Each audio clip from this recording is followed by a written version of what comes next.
Well, with me is Tun Kin, President of the Burmese Rohingya organisation here in the UK, and he's just returned from Bangladesh, where he visited the Kutta Palong refugee camp. Thanks for joining us. Thank you. What were people saying to you there? Well, the people are saying to me, I have met many victims, but there is about 69,000 Rohingya fled from Burma, northern Arakan state. I was just able to question randomly some people. I met the victims where their fathers were burnt alive, babies, their children were burnt alive, thrown to the fire, and I have met raped victims where they were raped by 4 or 5 times by Burmese military, and some people, whom I met, their children were just thrown to the fire. They have seen with their own eyes. This is the situation, horrible, tortured, the Burmese military did in northern Arakan state, particularly in Maundo after 9 October. This is a horrific tales what I heard during my visit there with the Rohingya refugees.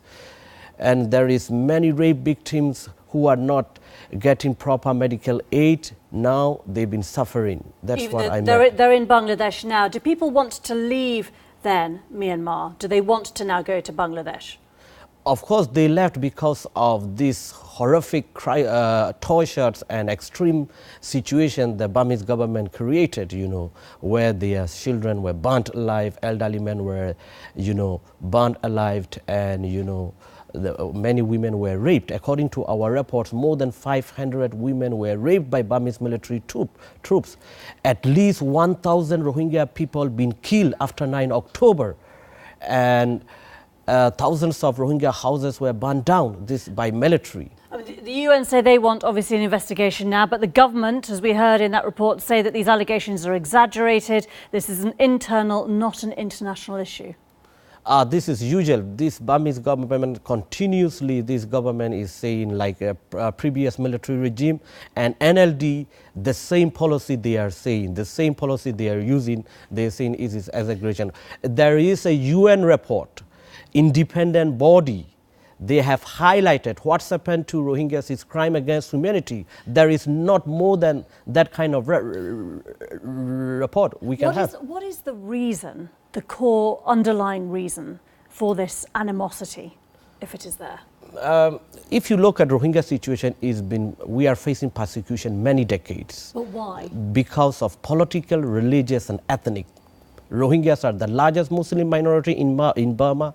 They are Muslim, their appearance is South Asian appearance. That's why hatred against Rohingyas by the Burmese government is a racism, it's a hatred the Burmese, the Myanmar government, traditionally, I think, regarded Rohingya as illegal migrants from Bangladesh. That's certainly one argument. Is that something that you would accept?